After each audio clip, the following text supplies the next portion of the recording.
பாவலர் எரிசின கொற்றவன் அவர்களின் கவிதை வடிவில் காமத்துப்பால்.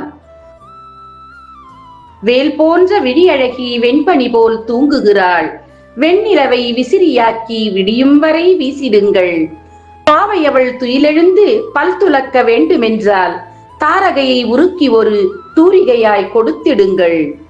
ஆழ்கடலை கடைந்தெடுத்த அமுதத்தை எடுத்து வந்து தங்கமகள் குளிப்பதற்கு தண்ணீராய் நிறைத்திடுங்கள்.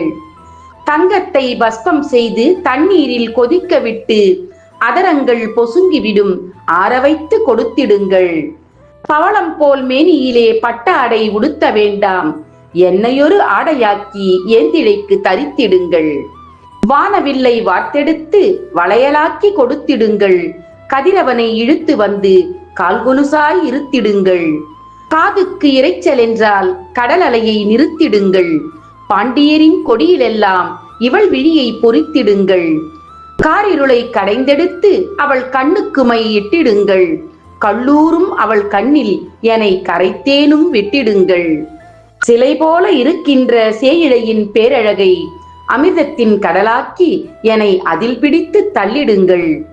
பலர் கண்டு வியக்கின்ற பூக்களவள் கண்களென்று மயங்குமெந்தன் மனதினுக்கு மருந்திருந்தால் சொல்லிடுங்கள்.